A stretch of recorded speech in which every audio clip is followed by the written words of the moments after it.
السلام علیکم ورحمۃ اللہ وبرکاتہ۔ محترم ناظرین، امید ہے کہ آپ سب خیریت سے ہوں گے۔ اللہ تبارک و تعالی اپنے حبیب کے صدقہ طفیل میں آپ سب کو شاد و آباد رکھے۔ ناظرین، ایک سائل کا سوال ہے کہ قربانی کے لیے خریدے ہوئے جانور کو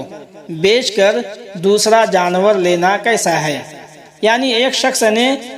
قربانی کی نیت سے ایک جانور خریدا تھا اور کچھ دن کے بعد پھر اس کی نیت بدل گئی کہ میں اس جانور کو بیچ کر دوسرا جانور خریدوں گا، تو ایسا کرنا جائز ہے یا نہیں؟ تو آئیے چلتے ہیں جواب کی جانب۔ اس سے قبل آپ سے میری گزارش ہے، اگر آپ میرے چینل پہ نئے ہیں تو میرے چینل کو سبسکرائب کر دیں تاکہ سب سے پہلے اسلامی مسائل اور قرآنی وظائف کی ویڈیوز ڈیلی آپ تک پہنچتا رہے اور آپ کے معلومات میں اضافہ ہوتا رہے۔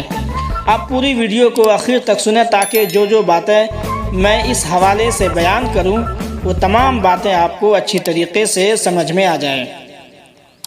اس کا صحیح جواب یہ ہے کہ اگر کسی غنی آدمی نے قربانی کی نیت سے ایک جانور خریدا اور پھر اسے بیچ دیا اور اس کی قیمت میں سے کچھ بچا کر کے بقیہ بچے ہوئے رقم کا دوسرا جانور خریدا تو بیچنا ناجائز ہے اور یہ گنہگار ہوا، اس پر توبہ لازم ہے اور اس پر لازم ہے کہ بچی ہوئی رقم کو صدقہ کر دے،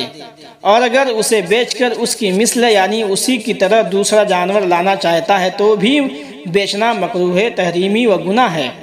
ہاں، اگر اس سے بہتر جانور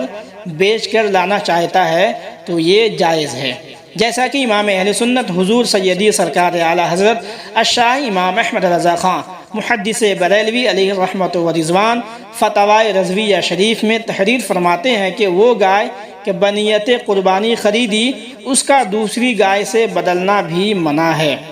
فتاوی رضویہ جلد نمبر 14 صفحہ نمبر 577 مسئلہ نمبر 200 میں یہ مسئلہ موجود ہے۔ اور فقی ملت حضور مفتی جلال الدین احمد امجدی رحمۃ اللہ تعالی علیہ تحریر فرماتے ہیں کہ قربانی کے لیے خصی خریدنے والا اگر مالک نصاب نہیں تھا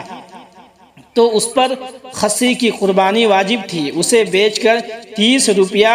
گائے کی قربانی کے 2 حصے میں صرف کرنا اور 30 روپیہ بچا کر اپنی ضروریات میں خرچ کرنا جائز نہیں، اور اگر خصی خریدنے والا مالک نصاب ہے تو اس 30 روپے کا صدقہ کر دے۔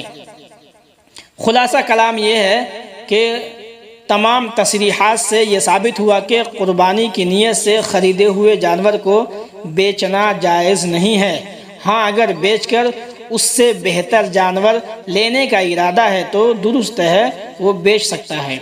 اور اگر قربانی کی نیت سے نہیں خریدا تھا بلکہ یوں ہی خریدا تھا تو بیچ دینے میں کوئی حرج نہیں ہے، اگرچہ بیچ کر وہ خود اس میں حصہ دار بن جائے۔ اگر قربانی کی نیت سے خریدا تھا اور منافع کے خیال سے زیادہ میں بیچ کر کم قیمت میں لے لیا تو بچی ہوئی رقم کو صدقہ کر دے۔ اگر قربانی کے جانور میں اور لوگوں کو شامل کرنے کا ارادہ ہے تو بہتر ہے کہ جانور خریدنے سے پہلے ہی یہ نیت کر لے، لیکن اگر خریدنے سے پہلے دوسروں کو شامل کرنے کی نیت نہیں کی اور بعد میں شامل کر لیا تو قربانی درست ہوگی، لیکن امام اعظم ابو حنیفہ رضی اللہ تعالی عنہ کے نزدیک مکروہ ہوگا، لیکن قربانی ہو جائے گی۔ تو امید ہے کہ مسئلہ آپ کو سمجھ میں آ گیا ہوگا۔ اگر آپ کی کوئی مسائل ہیں تو آپ کمنٹ پہ کر سکتے ہیں، انشاءاللہ تبارک و تعالی آپ کے سوالوں کا جواب آپ کو دیا جائے گا۔